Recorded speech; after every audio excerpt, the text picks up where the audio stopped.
In today's video, we'll be going over more detailed structures in the heart. In the simplified diagram, we can see the heart divided into its four main chambers: the right atrium, the right ventricle, the left atrium, and the left ventricle. And what I want to point out here is this wall separating the left and right sides.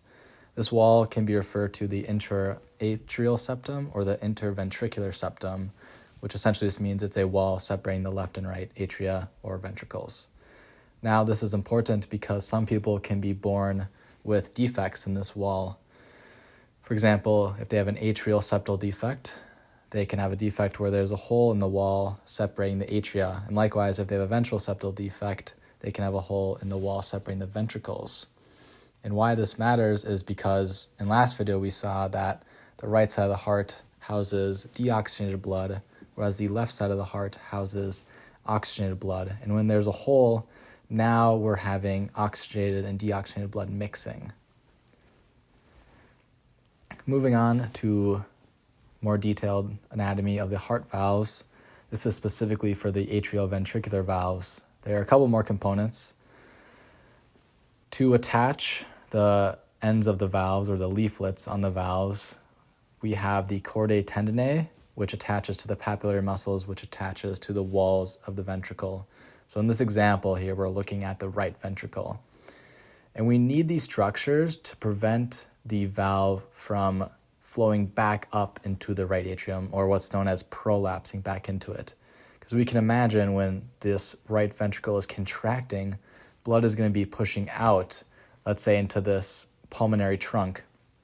And what we don't want to happen is for those leaflets on the valve to go back up into the right atria and have blood flow up there too. So we need these chordae tendineae and these papillary muscles to prevent them, to keep it closed.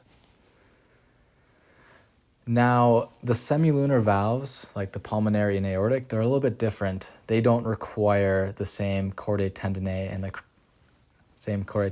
the papillary muscles like the mitral and tricuspid valves do. You can kind of think of the mitral valves and tricuspid valves as almost like triangles, whereas the pulmonary and aortic valves are almost like these cups or cusp-like valves.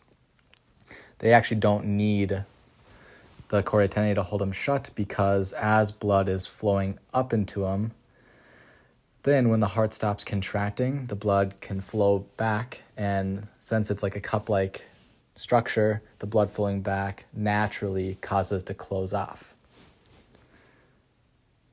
So they do not need chordae tendineae or papillary muscles. And in the description of this video, I have attached a link to a separate video that highlights and shows the cup-like anatomy of the pulmonary and aortic valves and how they open and close during the cardiac cycle.